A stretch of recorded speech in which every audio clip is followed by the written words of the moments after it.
এবং আমাদের জেনারেশনকে তো শেখানো হয়েছে সাফল্যের সংজ্ঞা হচ্ছে কিভাবে এই দুনিয়াতে আপনি ভালো থাকবেন। একটা চাকরি, একটা ব্যবসা, একটা সুন্দরী নারী, স্ত্রী, একটা বাড়ি, একটা মার্সিডিস, জমি জমা, পলিটিক্যাল পাওয়ার, এগুলো হচ্ছে সাফল্যের মানদণ্ড আমাদের কাছে। এগুলো অর্জন করলে পরে সমাজের মানুষ বলে হ্যাঁ লোকটা সফল, জীবনে কিছু করতে পেরেছে। এগুলো যারা অর্জন করতে ব্যর্থ হয়, সে যত ভালো মানুষই হোক না কেন, মানুষ মনে করে ব্যর্থ। সারা জীবন পানের দোকান করলাম, কি করলাম?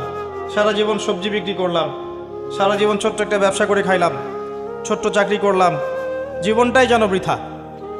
মানুষের দর্শন, চিন্তা দর্শন এখন এমন। আল্লাহ পাক এটা কোরআনে বলেছেন, বাল তুসিরুনাল হায়াতাদ দুনিয়া ওয়াল আখিরাতু খায়রু ওয়া আবকা। বরং তোমরা দুনিয়ার জীবনকেই প্রাধান্য দিয়ে থাকো, প্রকৃতপক্ষে পরকাল উত্তম এবং চিরস্থায়ী। সূরা আলী ইমরানে আল্লাহ পাক বলেছেন 185 নম্বর আয়াতে, কুল্লু নাফসিন যায়িকাতুল মাউত, প্রত্যেকটা নফস মৃত্যুর স্বাদ গ্রহণ করবে। আর কিয়ামতের দিন তোমাদেরকে পূর্ণ মাত্রায় প্রতিদান দেয়া হবে। সেদিন ফামান যুহজিহা আনিন নার ওয়া উদখিলাল জান্নাতা ফাকাদ ফাজ। কিয়ামতের মাঠে যাকে পুলসিরাত পার করানো হবে, জাহান্নাম থেকে বাঁচানো হবে, জান্নাতে প্রবেশ করানো হবে, একমাত্র সে ব্যক্তি সফল, আর কেউ সফল নয়। মামাল হায়াতুদ দুনিয়া ইল্লা মাতাউল গুরুর, দুনিয়ার জীবন ধোঁকা প্রতারণা ছাড়া কিচ্ছু নয়। মরিচিকা দেখেছেন? মরিচিকা রোদের মধ্যে দেখা যায়, এটা দুনিয়ার জীবন। আল্লাহ পাক এর সাথে তুলনা করেছেন। আরেকটা আয়াত আছে সূরা হাদীদের মধ্যে, ওই আয়াতের মধ্যে আল্লাহ পাক দুনিয়ার জীবনের একটা এক্সাম্পল দিয়েছেন, দৃষ্টান্ত দিয়েছেন। কেমন?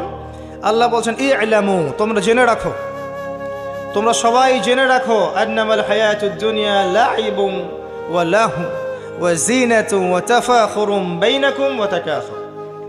তোমরা জেনে রাখো দুনিয়ার জীবনটা হচ্ছে খেলাধুলা। ছোট বাচ্চা যারা থাকে, এরা খেলাধুলা ছাড়া কিছু বোঝে? ওদের কাছে দুনিয়াটা এমনই, খেলার মতো। খেলাধুলা করবো, এটাই দুনিয়ার জীবন ওদের কাছে মনে হয়।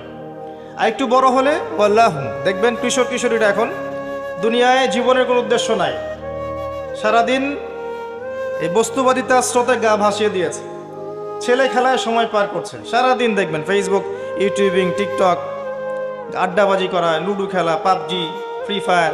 ওদের কাছে লাহু মানে মজা, হাসি তামাশা। দুনিয়ার জীবন কি? ঠাট্টা, মজা, হাসি তামাশা। আর একটু বুঝ বেশি থাকলে ড্রাগ অ্যাডিক্টেড হবে, গার্লফ্রেন্ডকে নিয়ে ঘুরবে, পর্নোগ্রাফিতে আসক্ত হবে, জুয়া খেলবে, ক্যাসিনোতে যাবে। দুনিয়ার জীবন ওদের কাছে এমন। আরেকটু বড় হলে ওয়াজিনাতুন ওয়া তাফাখুরুম বাইনাকুম ওয়া তাকাসুর। আরেকটু বড় যখন হবে, ম্যাচুরিটি আসবে, তখন প্রতিযোগিতা, প্রাচুর্যের প্রতিযোগিতা, কে কত বেশি সম্পদ আর্ন করতে পারে, কার কত বেশি জমি আছে, কার কত সুন্দর স্ত্রী আছে, কার কত বড় চাকরি, কার কত বড় সম্পত্তি, কার কত বড় ক্ষমতা, জনবল কার কত বেশি।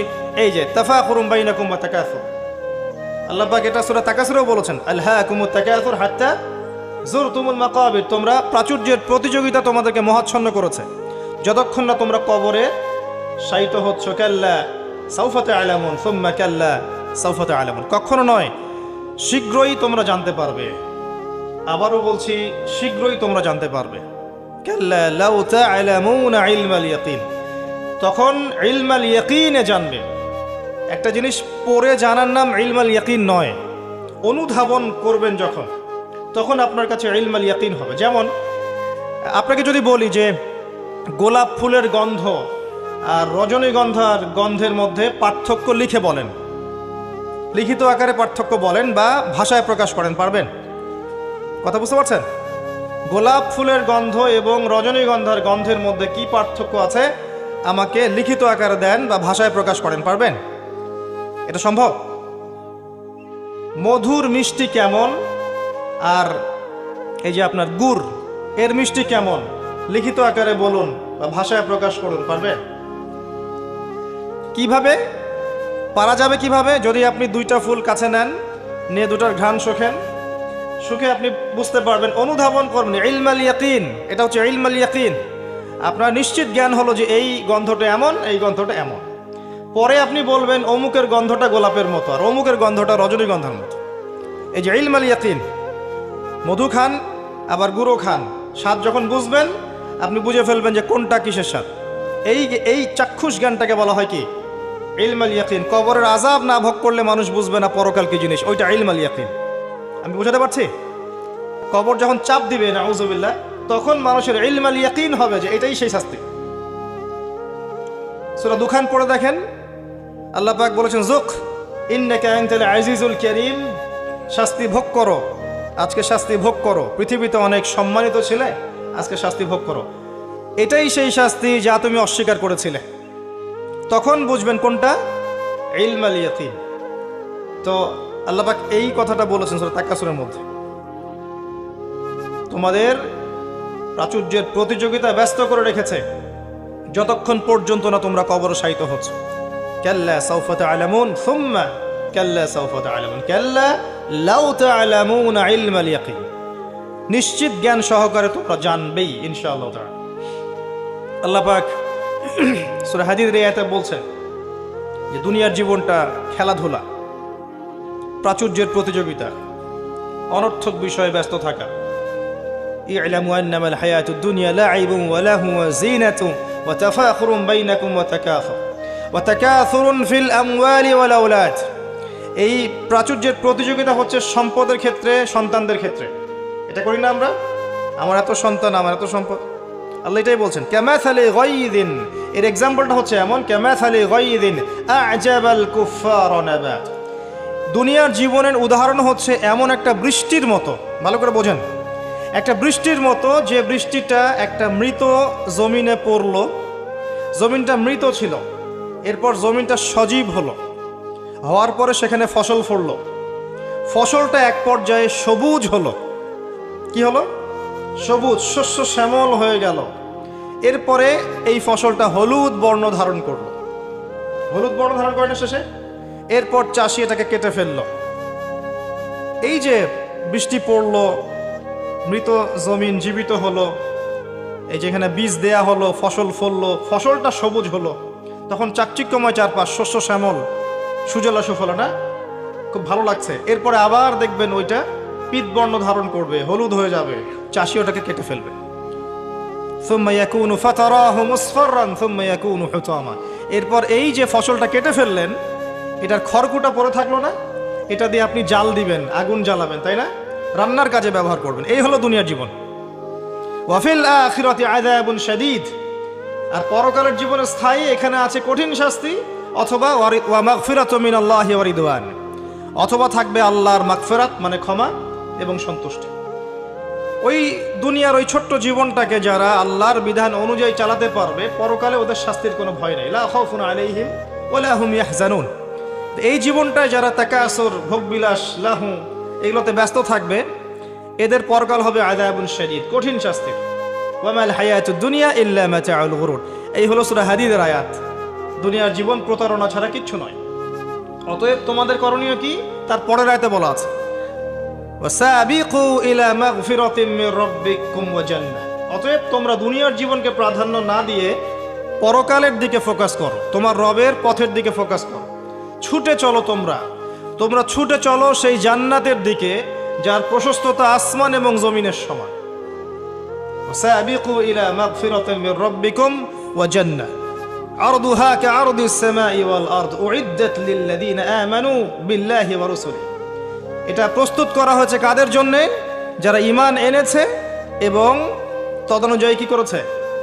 আমল করেছে। আল্লাহর প্রতি ঈমান এনেছে, রাসূলগণের প্রতি ঈমান এনেছে, তদনুযায়ী আমল করেছে। এই মুমিনদের জন্যে জান্নাত প্রস্তুত করা আছে। আল্লাহ পাক এই সূরায় বলছেন কদ আফলাহাল মুমিনুন। কথা বুঝতে পারছেন এবার? সফল কারা হয়েছে? এই মুমিনরা। আর আফলাহার সংজ্ঞা আল্লাহ পাক দিয়ে দিলেন ফামান যুহজিহা আনিন নার ওয়া উদখিলাল জান্নাহ ফাকাদ ফাজ। পরকালে যে জান্নাতে যাবে, জাহান্নাম থেকে বাঁচবে, একমাত্র সেই ব্যক্তি সফল, আর কেউ সফল নয়। এখন কদ আফলাহাল মুমিনুন আয়াতের মধ্যে সাফল্যের সংজ্ঞা আপনি শিখে ফেললেন। দুনিয়ার জীবনের সাফল্য চিরস্থায়ী নয়, পরকালের সাফল্য চিরস্থায়ী। দুনিয়ার সবচেয়ে আরামে আয়েশে থাকা ব্যক্তিকে আল্লাহ পাক 1 সেকেন্ডের জন্য জাহান্নামে প্রবেশ করাবেন। হাদিস এসেছে দুনিয়াতে আল্লাহ পাক যাকে সবচেয়ে বেশি নিয়ামত দিয়েছেন, one kind of Bill Gates, কথা বুঝতে পারছেন? ইমানদার ছিল না, কাফের ছিল, প্রচুর ধন সম্পদ আল্লাহ পাক দিয়েছেন। আল্লাহ পাক তাকে এক মুহূর্তের জন্য জাহান্নামে ঢোকাবেন কিয়ামতের মাঠে, ঢুকিয়ে বের করবেন, বের করে বলবেন দুনিয়াতে সুখে ছিলে, দুনিয়াতে কি সুখে ছিলে তুমি? তখন সেই ব্যক্তি বলবে সুখ কি জিনিস আমি জানি না, সুখ শান্তি কি জিনিস আমি জানি না। এক সেকেন্ডে। এরপরে পৃথিবীতে সবচেয়ে কষ্টে যে ব্যক্তি ছিল, ধরে নেন আজকে সিরিয়ার মাজলুমদের মতো কেউ, বা প্যালেস্টাইনের মাজলুমদের মতো কেউ, বা আপনাদের এখানেও অনেক মাজলুম আছেন, পৃথিবীর বিভিন্ন জায়গায় এখন মাজলুমদের সংখ্যাই বেশি। যাই হোক, তাকে ঢোকানো হবে জান্নাতে এক সেকেন্ডের জন্য, এক মুহূর্তের জন্য, ঢুকিয়ে আবার বের করা। আল্লাহর এক মুহূর্ত আবার আমাদের মতো নয়, ওই এক মুহূর্তেই সে অনন্তকালের স্বাদ পেয়ে যাবে। আল্লাহ পাকের এক মুহূর্ত, তাতে অনন্তকালের স্বাদ সে পেয়ে যাবে ইনশাআল্লাহ। এবার বের করবে, দুনিয়াতে কষ্টে ছিলে, দুনিয়াতে কখনো কষ্টে ছিলে? এই ব্যক্তি বলবে কষ্ট কি জিনিস আমি তো জানি না, কষ্ট কি জিনিস আমি তো জানি না। অর্থাৎ এই হাদিস থেকে বুঝতে পারছি দুনিয়াতে আমরা যে যত ভালোই থাকি না কেন, পরকালে যদি সফল হতে না পারি দুনিয়ার জীবন বৃথা। ওই যে বাবু তোমার তো 16 আনাই বৃথা, একটা কবিতা আছে না, পড়েছিলেন? এখন তো এগুলা বই থেকে উঠিয়ে দেওয়া হচ্ছে মোটামুটি। ওমর ফারুক একটা কবিতা ছিল, পড়েছেন? এখন আমরা পড়েছিলাম, এখন এগুলো নাই। আস্তে আস্তে আস্তে আস্তে টেকনিক্যালি ভ্যানিশ হয়ে যাচ্ছে, মানে হাওয়ায় মিলে যাচ্ছে। সুবহানাল্লাহ। এই বিশ্বে কোনো কিছুই এমনি এমনি হচ্ছে না। এই বিশ্বে যা কিছু হচ্ছে এর পিছনে কোনো না কোনো কারণ থাকে। কারণটা ফাইন্ড আউট করতে হলে আপনাকে খিজির হতে হবে। কি হতে হবে? তাকে পাবেন কোথায়? কোথায় পাবেন? মাজমাউল বাহরাইন, দুই সাগরের মিলনস্থলে পাবেন। সূরা কাহফ, নবী মুসা আলাইহিস সালাম এবং খিজির আলাইহিস সালামের গল্প পড়েন, ঘটনাটা পড়েন। এখানে আপনি দেখবেন খিজির আলাইহিস সালামকে আল্লাহ পাক বাহ্যিক জ্ঞানের সাথে সাথে আধ্যাত্মিক জ্ঞান দিয়েছিলেন। যখন বাহ্যিক এবং আধ্যাত্মিক জ্ঞান একত্রিত হবে, মাজমাউল বাহরাইন, দুই সাগর মিলে যাবে, তখন আপনি নূর লাভ করবেন, বাসিরা লাভ করবেন, অন্তর্দৃষ্টি লাভ করবেন। তখন আপনি চারপাশের বিষয়গুলো গভীরভাবে বুঝতে পারবেন ইনশাআল্লাহ। শুধু বাহ্যিক চোখ দিয়ে দেখলে প্রশ্ন করবেন, নৌকা কেন ফুটা করলেন, বাচ্চাকে কেন হত্যা করলেন, আর এই দেয়াল কেন নির্মাণ করলেন? কারণ মুসা আলাইহিস সালাম বাইরের চোখ দিয়ে দেখছিলেন, আর খিজির আলাইহিস সালাম ভিতরের চোখ দিয়ে দেখছিলেন। ভিতরের চোখ তখনই খুলবে যখন এখানে আল্লাহর নূর আসবে। আর নূর পাবেন সূরা নূরের মধ্যে, বলে দিলাম। নূর কোথায় পাবেন? সূরা নূরের মধ্যে। আরও কিছু কাজ আছে নূর পাওয়ার, তার মধ্যে অন্যতম একটা হচ্ছে মনের মধ্য থেকে যাবতীয় হিংসা, গীবত, বিদ্বেষ, তোহমত, এই যে সমালোচনার অপসংস্কৃতি আর অহংকার, রিয়া দূর করে ফেলতে হবে। আর এগুলো চাইলেই দূর করা সম্ভব নয়, এগুলো চাইলেই দূর করা সম্ভব নয়। যাদের মনের মধ্যে এগুলো নাই তাদের সাথে ঘোরাফেরা করতে হয়। হ্যাঁ, যাদের মনের মধ্যে এগুলো নাই তাদের সাথে ঘোরাফেরা করলে, তাদের সাথে ওঠা বসা করলে, তাদের বইপত্র পড়লে, তাদের লেকচারগুলো শুনলে, তখন আপনার মধ্যে একটা তাসির হবে। শুধু দূর থেকে কথা শুনে বই পড়ে কিন্তু সব অর্জন হয় না। যদি তাই হতো তাহলে একটা কিতাব ধরিয়ে দিয়েই আল্লাহ পাক ক্ষান্ত হয়ে যেতেন। কিতাব নাজিল করেছে, পড়ে নাও বাসায় গিয়ে। নবী সাল্লাল্লাহু আলাইহি ওয়াসাল্লাম যে সূরাগুলো নাজিল হয়েছে বলতেন বাসায় গিয়ে পড়ে নাও, বাস হয়ে যাও। ব্যাপারটা কেমন ছিল? তিনি নিজে আমল করেছেন, সাহাবীদেরকে আমল করে দেখিয়েছেন, সাহাবায়ে কেরাম তার সংস্পর্শ থেকে ইসলাম শিখেছেন। এখন ডিফিকাল্ট সিচুয়েশন, আপনি যাবেন কোথায়, কার সংস্পর্শে যাবেন? অনেক ক্ষেত্রে এমনও দেখা যাবে যারা ইসলামের ধারক আর বাহক, তাদের ভিতরে ইসলাম নাই। বাহ্যিকভাবে মনে হবে ইসলামের ধারক বাহক, ভিতরে নিজেরই ইসলাম নাই। তো খুব ডিফিকাল্ট। এই জন্য আল্লাহর কাছে দোয়া করতে হবে, আল্লাহ আমাদেরকে উপযুক্ত আলেম, উপযুক্ত ওলামায়ে কেরাম, উপযুক্ত ওস্তাদ, উপযুক্ত মাশায়েখ এগুলো দান করেন। তারপরে আল্লাহ পাক ইনশাআল্লাহ দান করবেন ইনশাআল্লাহ আযজা ওয়া জাল। যাই হোক, পয়েন্ট একটা শিখলাম, দুনিয়ার জীবন চূড়ান্ত না। দুনিয়ার জীবনের সবচেয়ে সুখী ব্যক্তিও জাহান্নামে গেলে বলবে সুখ কি জিনিস আমি জানি নাই। আর দুনিয়ার সবচেয়ে কষ্টে থাকা ব্যক্তি জান্নাতে গেলে বলবে দুঃখ কি জিনিস আমি জানি না। মানুষ দোয়া করলে কয়েকটা জিনিস হয়। মানুষ দোয়া করলে রিজিক যদি হালাল হয়, আকীদায় যদি শিরিক না থাকে, আমলে যদি বেদাত না থাকে, দোয়া করলে দোয়া কবুল হয়ে যাবে ইনশাআল্লাহ। দোয়া করলে দোয়া ডাইরেক্ট কবুল হয়, অথবা আল্লাহ পাক এই দোয়ার বিনিময়ে তার ভবিষ্যতের কিছু বিপদ আপদ ছড়িয়ে দেয়। মনে করেন আপনি দোয়া করেছেন, অনেক দোয়া করেছেন, ইনস্ট্যান্ট আপনি রেজাল্ট পান নাই, আপনি জানেনই না এই দোয়ার বদৌলতে আপনার আগামীর বিপদ আল্লাহ কাটিয়ে দিয়েছে। এটা আল্লাহ জানেন, আপনি জানেন না। অথবা কি হতে পারে, অথবা কিয়ামতের মাঠে এই বিনিময় দেওয়ার জন্য আল্লাহ পাক প্রতিদান রেখে দিবেন নিজের কাছে।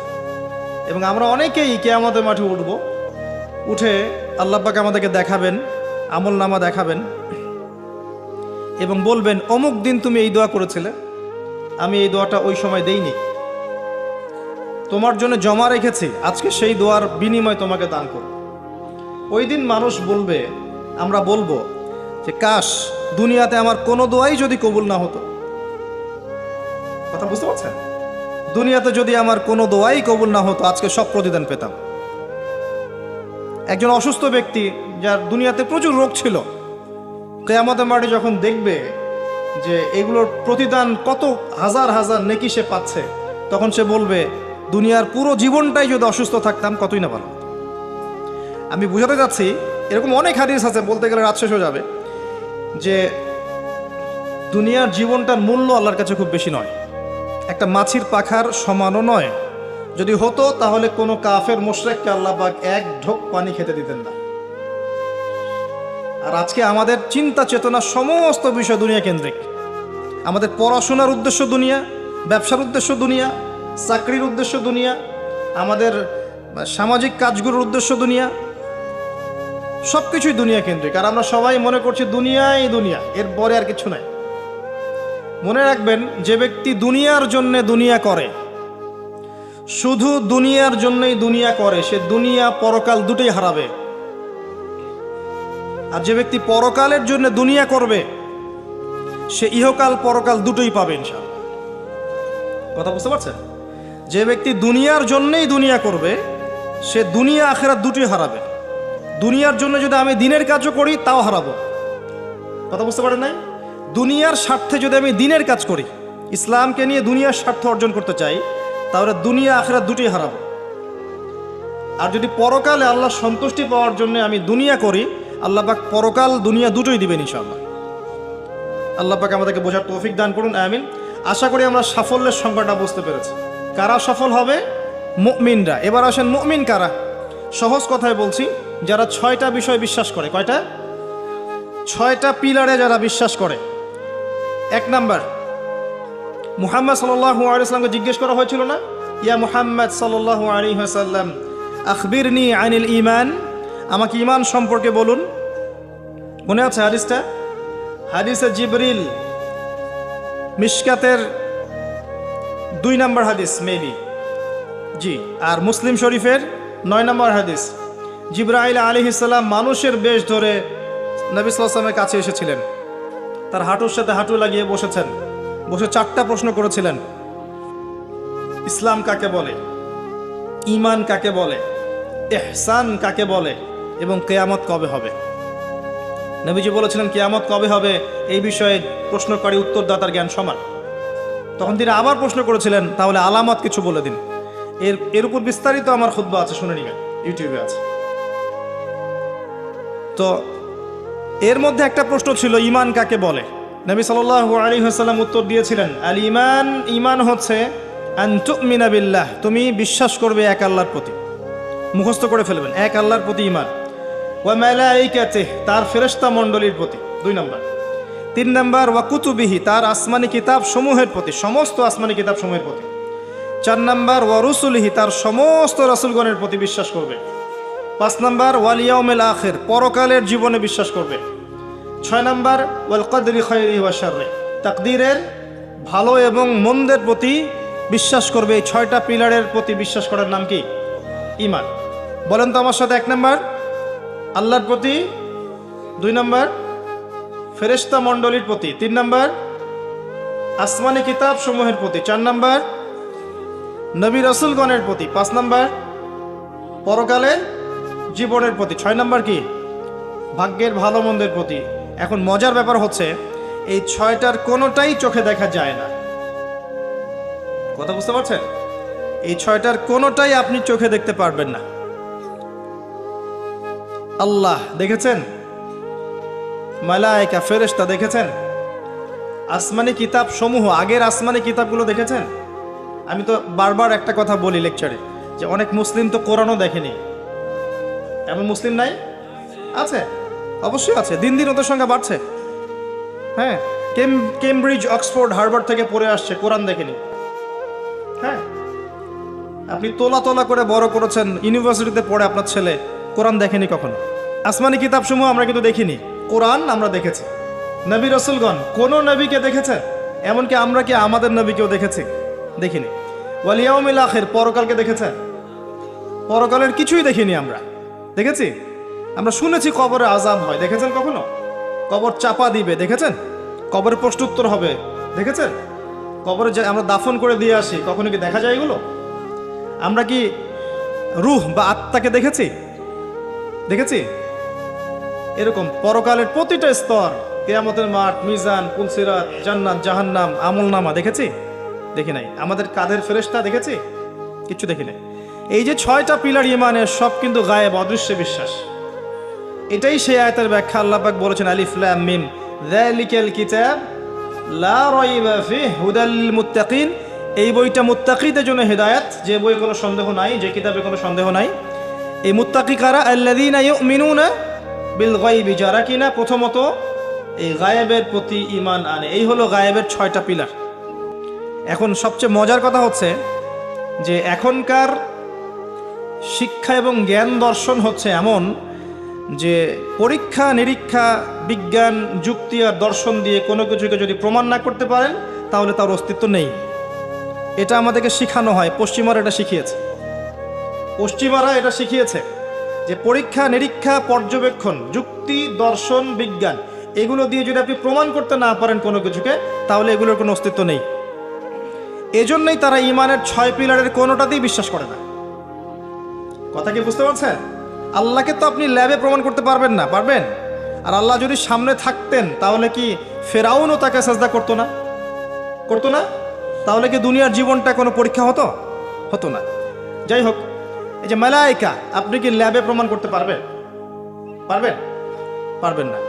রূহ বা আত্মাকে প্রমাণ করতে পারবেন? স্বপ্নের ব্যাখ্যা দিতে পারবেন? ঘুম, মানুষ যে ঘুমায়, ঘুমের মধ্যে হাসে এবং কাঁদে, আছে না? ঘুমের মধ্যে ভয় পায়, ব্যাখ্যা করতে পারবেন? পারবেন না। এই যে পরকালের জীবনের, কবরের আযাব, জান্নাত, জাহান্নাম, মিজান, পুলসিরাত, একটাকেও কি ব্যাখ্যা করা যাবে? ল্যাবরেটরিতে প্রমাণ করা যাবে? ওদের দর্শন হচ্ছে, এটাকে বলে এপিস্টিমোলজি বা জ্ঞান তত্ত্ব। ওদের জ্ঞান তত্ত্ব হচ্ছে যে যেহেতু এগুলোকে আমরা প্রমাণ করতে পারছি না, অতএব এগুলোর কোনো অস্তিত্ব নাই। চাক্ষুষ যা দেখবো তাই সত্য। এটা ওই যে মূসা আলাইহিস সালামকে বলেছিল তার কওম, লান নুমিনা লাকা হাত্তা নারাল্লাহা জাহরা, আমরা বিশ্বাস করব না তোমার কথা হে মূসা, যতক্ষণ আল্লাহকে হাজির করছো আমাদের সামনে, দেখবো তারপর বিশ্বাস করব। এই জ্ঞান তত্ত্ব দিয়েই সারা বিশ্বের শিক্ষা দর্শন চলছে। এই কারণেই বলি আমি যে শিক্ষার মধ্যে শিরক আছে। কি আছে? শিক্ষা দর্শনের মধ্যে শিরক আছে। এই চিন্তা চেতনা লালন করে কেউ জ্ঞান অর্জন করে, তার এই পুরো জ্ঞান অর্জনটাই বৃথা। এই জ্ঞানের দিয়ে সে দুনিয়া পাবে, পরকাল পাবে না। তো ঈমানের 6 পিলার প্রত্যেকটাই কি? গায়েবে বিশ্বাস। এগুলো বিশ্বাস করতে হবে, এটাই দুনিয়ার জীবনের পরীক্ষা। মনে রাখবেন, এগুলোর প্রতিটার পিছনেই বিজ্ঞান আছে, যুক্তি দর্শন আছে, কিন্তু আমাদেরকে সেই ক্যাপাবিলিটি অফ থিঙ্কিং দেয়া হয় নাই। আমাদেরকে ওই মাথার মধ্যে ওই চিন্তা শক্তি দেয়া হয়নি যে আপনি মালায়েকা ব্যাখ্যা করতে পারবেন। যখন মৌতের আলামত শুরু হবে, মানুষের চোখ লোহার মতো তীক্ষ্ণ হয়ে যাবে। আছে না সূরা কফের মধ্যে, ফাকাশাফনা আনকা গিতাআক ফাবাসারুকা ইয়াওমা হাদিদ, এই যে তোমার চোখ আজকে লোহার মতো তীক্ষ্ণ হয়ে গেছে, পরকালকে দেখতে পারবে সে। মৃত্যুর সময় দেখবেন মানুষ চোখ খুলে তাকিয়ে থাকে, তাকিয়ে থাকে না, চোখ বন্ধ করে দেওয়া হয়। তার রূহটা যে মালায়েকা নিয়ে চলে গেছেন, সে দেখতে থাকে, রূহটাকে ফলো করতে থাকে। মানুষের সায়েন্স বলে এখন মানুষের বডি যখন মারা যায় তারপরও চোখ জীবিত থাকে। চোখের মধ্যে চোখ সবচেয়ে শেষে নষ্ট হয়। চোখের এই যে ইন্দ্রিয়ের ক্ষমতাটা, এটা মানে ডেড বডি মারা যাওয়ার সাথে সাথেই শেষ হয়ে যায় না, চোখের এই ক্ষমতাটা বাকি থাকে। দেখবেন চোখ তাকিয়ে আছে। যদি ভালো মানুষ হয়, একটা জান্নাত থেকে সিঁড়ি নামিয়ে দেওয়া হয় এবং সিঁড়িতে করে তার আত্মা চলে যাবে ইল্লিনে ইনশাআল্লাহ। আর খারাপ হলে কোথায় যাবে? সিজ্জিন। এটা বারজাখের জীবন, এখানে আযাব দেয়া হচ্ছে। মিরাজের রাতে নবী সাল্লাল্লাহু আলাইহি ওয়াসাল্লাম দেখে আসছেন না? সুদখোরের শাস্তি রক্তের নদীতে ফেলে মাথা ফাটিয়ে দেওয়া হচ্ছে। জেনাকারের শাস্তি, সামনে ভালো গোশত আছে, এদিকে খারাপ গোশত আছে, পচা গোশত খাচ্ছে। গীবত করে শাস্তি দেখেছেন, এতিমের মাল আত্মসাৎকারী এরকম করে আগুনের দলা খাচ্ছে, বায়ুপথ দিয়ে আগুন বের হয়ে যাচ্ছে। অনেক শাস্তি দেখে এসেছেন। এক শ্রেণীর বক্তার শাস্তিও দেখেছেন। নাউজুবিল্লাহ, আল্লাহ পাক হেফাজত করুন আমাদেরকে। আগুনের কেচি দিয়ে জিহ্বা কেটে দেয়া হচ্ছে, আগুনের কেচি দিয়ে জিহ্বা কেটে দেয়া হচ্ছে। সেটা হচ্ছে বলতো, কাজের বেলা কিছু ছিল না, এবং শরীয়তের মূল বিষয়কে বিকৃত করে ফেলতো এই শাস্তি। যাই হোক, তো এই 6 পিলারে কি করতে হবে? এই 6 পিলার 3টা কাজ করতে হবে। একটা হচ্ছে এই 6টা পিলারে আপনাকে প্রথমে আপনাকে আমাকে মনে বিশ্বাস করতে হবে, এটা 1 নাম্বার। তাসদিক বিল জিনান, ইকরার বিল লিসান। এরপর আপনাকে মৌখিক স্বীকৃতি প্রদান করতে হবে। এরপর আমাল বিল আরকান, কাজে বাস্তবায়ন করতে হবে। আর ঈমান কিন্তু ইয়াজিদু ফিত তাআহ, আল্লাহর আনুগত্যে ঈমান বৃদ্ধি পায়। ওয়া ইয়ানকুসু ফিল মাআসিয়া, এবং আল্লাহর অবাধ্যতা করলে ঈমান কিন্তু কমে যায়। ঈমান বাড়ে, ঈমান কমে। ঈমানের 6টা পিলারকে আবার 3টা কাজ করতে হবে: মনে বিশ্বাস, মুখে স্বীকৃতি, কাজে বাস্তবায়ন। কাজে বাস্তবায়ন করতে গেলে আপনি অনেক সময় ভুল করে ফেলতে পারেন, গুনাহ করে ফেলতে পারেন। গুনাহ করে ফেললেই, কবিরা গুনাহ করলেও কেউ কাফের হয়ে যাবে না, সে বড়জোর ফাসেক জালেম হতে পারে। তার তওবার দরজা কি থাকবে? খোলা থাকবে। তওবা করে সে ফিরে আসতে পারে। মৌতের আগ পর্যন্ত ওর তওবার দরজা খোলা আছে। আল্লাহ পাক চাইলে তাকে তওবা নসিব করতে পারেন। এই জন্য কেউ কবিরা গুনাহ করলেই তাকে কাফের মনে করার কোনো সুযোগ নেই।